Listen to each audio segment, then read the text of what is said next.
The boss fights in Fallen Order can get a bit tough here and there, but ultimately they are similar to the encounters with just the normal enemies and sub-bosses. What really makes them different is their higher health bar, stamina that responds more uniquely to the fight, and a ton more moves, so much so they are spread across different phases in your encounters with them.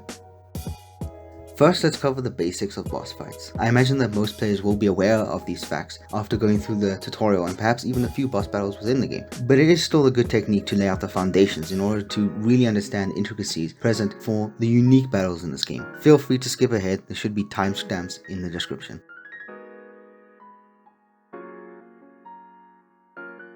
Like all other enemies in the game, the bosses will follow a random pattern of set moves, with some of these moves opening them up for attack. However, just waiting for these to take place can take a while, so there's another way to create openings that leave them vulnerable, and this is done by draining their stamina. This can be achieved by both attacking and defending. Attacking involves landing your swings against them as they block the incoming damage, and this in turn drains their stamina rather than their health, much like you would have experienced in reverse by running through the game yourself. The tricky part is finding the time in between their attacks to do so and watching out for their parries, where they counter and leave you briefly unable to attack for a period where they would most likely swing their own attacks.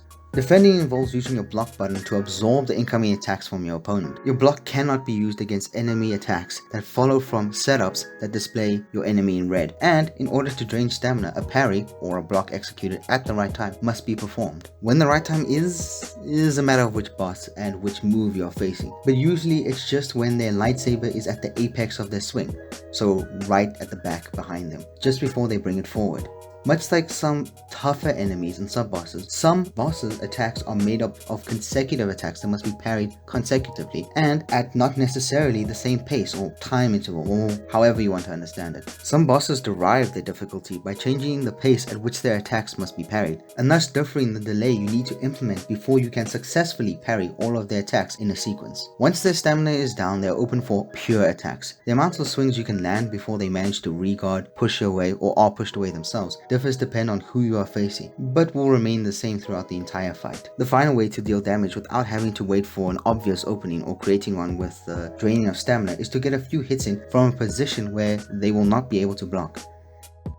These only manage to last 1 or 2 hits, and the bosses usually manage to readjust quickly enough. However, because these don't do much damage, there are a number of ways to achieve them. The most obvious is by timing a dodge to an unblockable attack to perfection and attacking straight afterwards. This is helped if you possess the skill on the skill tree that gives you a small amount of force if you time the dodge right, as it also slows down the game for a brief moment to indicate its successful implementation. Another skill that helps is the kick, that is achieved by attacking straight after a dodge, as not only does this do a tiny amount of damage but briefly stuns your opponent, allowing for more hits. Additional attacks on the health bar can be achieved by lightsaber throws, lightsaber split attacks, the hold down attacks that switch the form of the single and double bladed lightsaber modes, pushing environmental objects into your opponent, attacking a slowed opponent from behind, and any other creative methods you can think of to achieve. Just try and be wise to what the game will and will not let you do to certain bosses, as for example, attempting to push any main story boss off the edge will not work.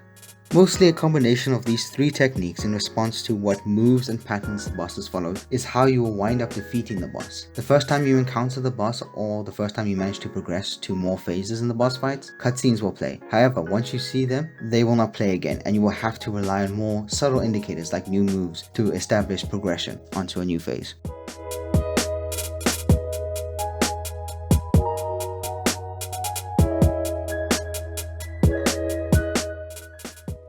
Malicos, your final obstacle in completing Dathomir, the first real difficulty spike and one of the more memorable battles in this game. Okay, first step is persistence. It'll take some time to learn all of his moves and the relevant timing of your parries.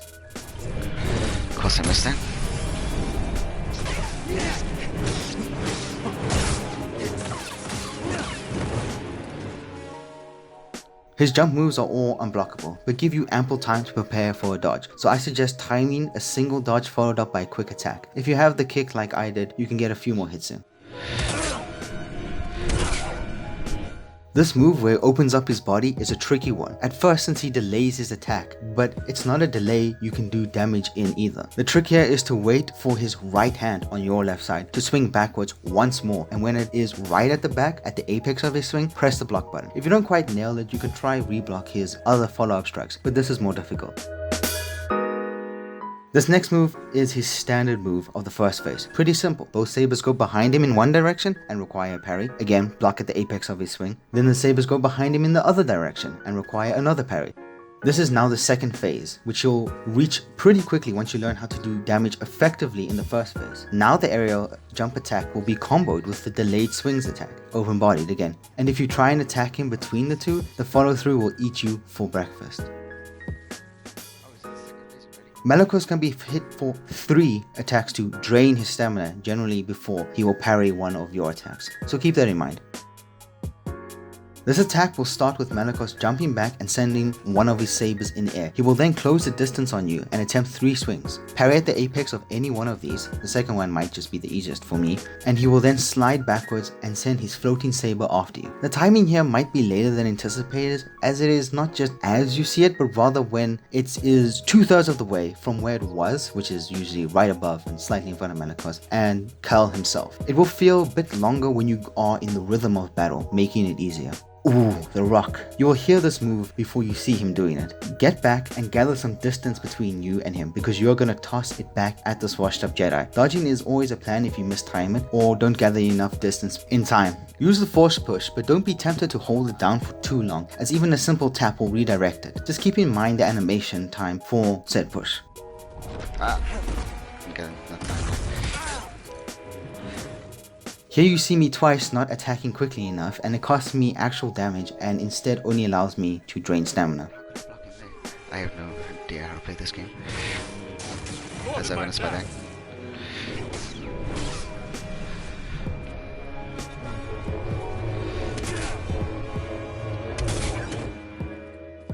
While he didn't do it earlier for some reason, this is just another showcase of the combo unblockable aerial attack with the open body fast strikes.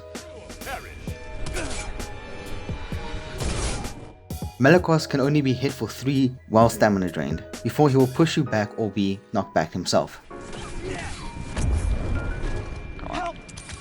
You can get a nice rhythm going here once you memorize the moves, as the second phase lasts substantially longer than the first.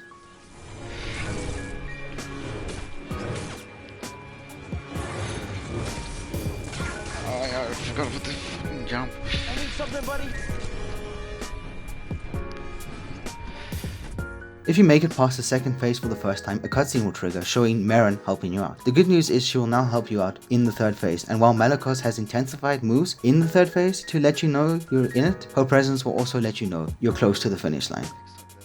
First move of the new phase is some wicked lightsaber throws with both sabers and an unblockable area attack after that, so he'll cover some serious distance with it. Same as before with the lightsaber throws. When they are approximately 2/3 away, block, and then dodge at the right time to avoid the jump attack. With this one, if you can time the dodge right, you can get a few hits in afterwards. I never do, however. Okay, 2 things. That aerial jump move will immediately be followed up by the open body attack, so don't attack in the transition, because the follow through can get nasty. And 2, in phase 3 you need to parry attacks more frequently so as to bring up this mash QTE sequence. Otherwise the faster and more intensive attacks are imminent, all of which are trying to get you to parry. This, if you win the exchange by mashing the button, will bring up Merrin, who will briefly stun Malicos, opening him up for some stamina draining hits. Due to the nature of this game and how I believe they built the environments and the AI and such, she'll sometimes spawn in a wonky location and miss. Not a big deal, just carry on as usual. You don't need to rely on her, just rely on yourself. This rock attack now has 3 rocks at once, and he throws one multiple times in a row. Same as before, however. Get the distance, time the push, and don't worry about the number. He only throws one at a time initially, meaning if you manage to push one onto him, he'll drop them all. However, if you fail to do this, the final throw will be all 3 rocks, at which point I would suggest rushing to either the left or right side and timing a roll to avoid them. How is he protected? Another step. Merrin isn't limited to the QTE. She can also help you at most points of these regular attacks, but is susceptible to the rubbish spawn on the environment and therefore missing. Being more towards the center of the circle can help. The standard move in phase 3. It is faster, more vicious, and has an extra move of spinning blades at the end now. Still is parryable throughout though, so take advantage. The more lethal moves from the second phase will appear next to each other more often, so phase 3 is definitely where you would want to stay on your toes the most. Ah, come on. He's still so much health.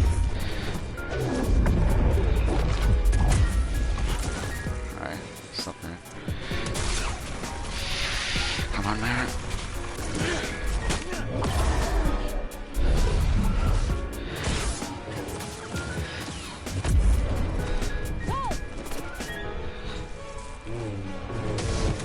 Make more than that.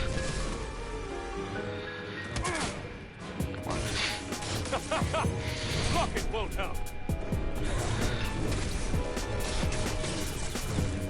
See, Padawan, I have spoken. This is true.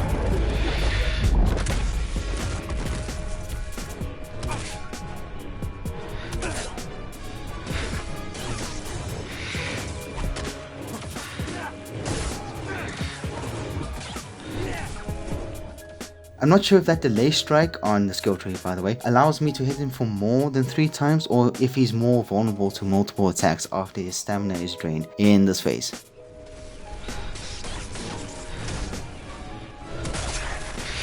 Come on. See, here, at the end of his health bar, I'm able to wail on him more than 3 times after I drain his stamina. So maybe it is a third phase thing. Maybe it's storytelling through gameplay where he's more tired because the attacks are now so vicious, or maybe it's just a gameplay balancing. But either way, it is meant to be used to let out all the stress that the fight may cause, and to finally win the fight.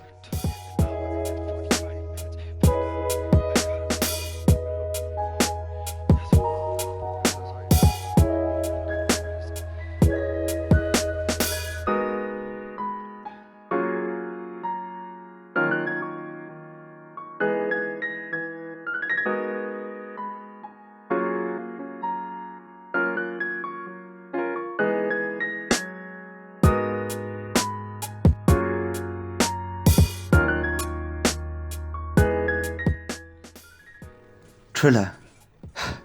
The final boss of the game, and the fight that took me the longest to overcome. You would have already gone through the ringer to get to her, but the difficulty spike can still be annoying at times. However, she is the last boss, and thus it feels right that she would need to be overcome. She has a few additional tricks up her sleeve that aren't just lightsaber attacks, and she can be particularly brutal with some moves that will take a huge portion of your health bar or one-shot your stamina. Again, learning her patterns can take time, especially with the parrying time, but once you're dialed in, focused, and super patient, she can be quite satisfying to engage with and eventually take down. Cutscenes will play for the first time, but I can't remember anything significant about them, and the chances are, if you can get to them at an early stage, you should be fine. It may seem silly, but her having a double-bladed lightsaber can get confusing when looking for the apex in her swings. Plus, the acrobatics and choreography she pulls off with all her twists and turns can take a while to get used to. Watch her hands in the middle as opposed to the ends of her blades to figure out the apex of her swings. Reminder, block just as she's about to swing her saber towards you after she has pulled her saber back as far back as she can, or is willing to do for each move. Trilla is more aggressive and agile and will push you away or fling herself away frequently throughout the fight. Trilla's biggest weakness in the first phase is her vulnerability to attack after she finishes her combos, especially with an unblockable attack that gives you an audio and visual warning before she executes it. She isn't susceptible to that much damage, so I suppose it evens out. Trilla won't take many hits before she strikes back and parries you. Remember, if you are parried, there is a brief delay before you can block again. She will also instantly counter after she parries, so be ready to block that. Don't worry, it falls outside of the time where you won't be able to parry. See Trilla spinning like a ballerina in the air, specifically this angle? Run. Stay still.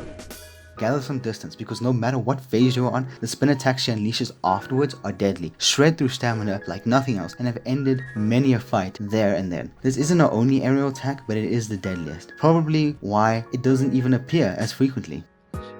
Keeping a good distance from Trilla in between attacks is generally a good idea, as she can pull some seriously dangerous stuff that is easier to anticipate, dodge, or parry if you have more time to analyze. More time provided by the distance she has to make up to reach you.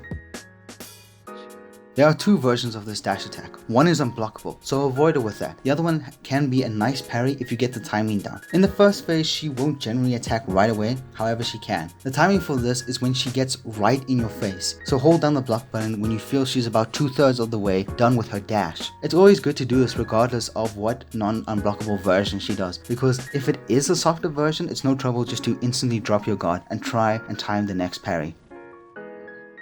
Memorize this attack. Once you see it a few times, you will have it down. This means Trilla is going to punch the ground and let out a huge shockwave. Get a good distance away, as this requires a double jump to get over. Don't worry about the skill tree, you will have the double jump naturally as you picked it up throughout the story. There is a little delay you are allowed to implement before your second jump while you're still in mid-air, so a rapid double jump tap is not necessary. In fact, this can actually help you timing your jump as well. Distance is your best friend here, as the more distance you have, the more time you will have to prepare for your jump over the wave. However, if you can nail the distance that is safe but still close to Trilla, you can get in some shots before she gets back up.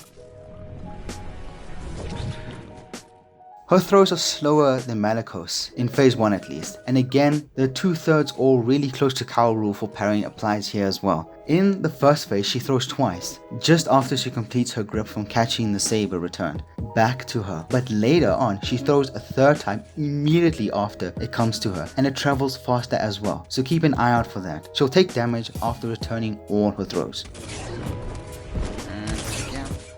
Trilla delays her attacks more than anyone else, which is why it is important to watch not just for the apex of her swing, but when she starts to move forward after a relatively long delay. Again, relatively long.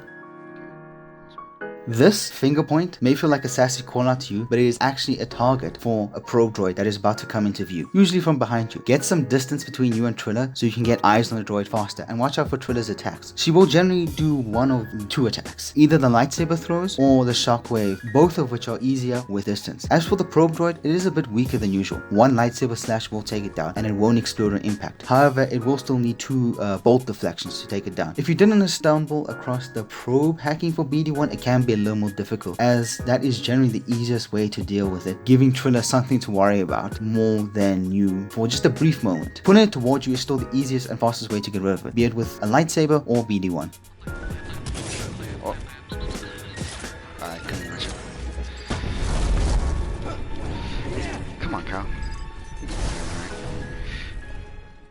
This jump move can either escalate to a throw, which I will explain in a brief moment, or into another attack that will end in another jump attack that will be unblockable, but will leave her vulnerable as she struggles to tug her lightsaber out of the ground. In terms of this throw, you can either parry it back towards her or attack her while her lightsaber is off spinning around her and not on her person.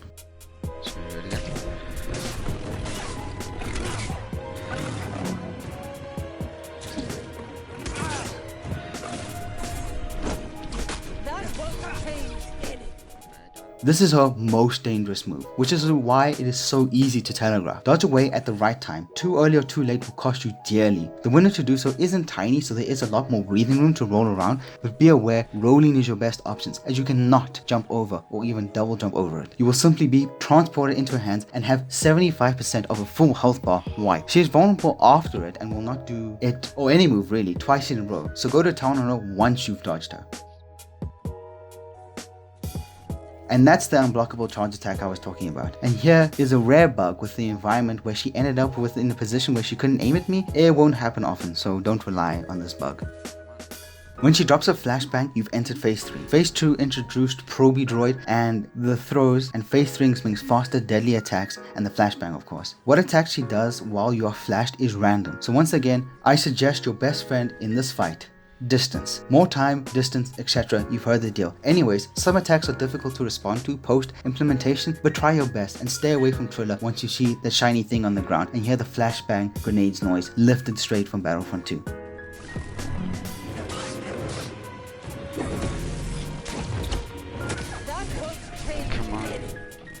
This match here is to let you know that you're close, in theory. Patience is key in this fight, and if you have to block or dodge more attacks than you parry, you'll be here longer. Plus, even if you do get lucky and your best moves to counter come, there is still a way to go in this fight. Remember, be patient, not aggressive even, if she has low health. In this phase, she can take your health down in an instant, so you'll regret forgetting that as you go for her last pixel of health.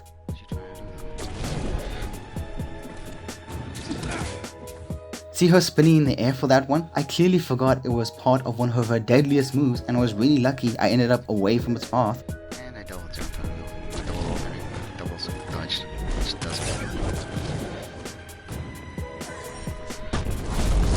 Yep.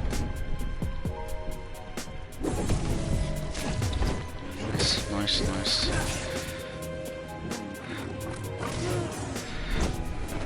Hit me! Here I moved so far away my camera lock detached. Not a smart move, and it made their fight 10 times harder for a brief moment. Help BD! Can't get him out. Nice. That won't change it. This is fast that man. Just be calm. That's the suck.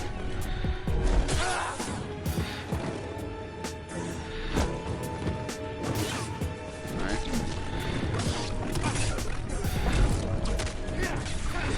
Oh, I'm so close. What's she gonna do now then? Oh, another probe droid. Alright. 2. Oh! Stim, please!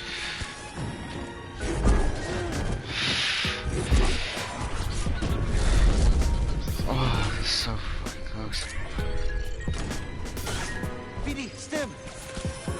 Jeez, me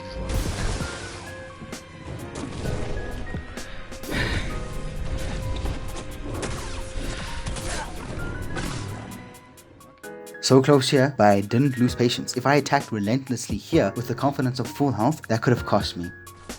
Oh, come on. Oh, God. Oh, oh.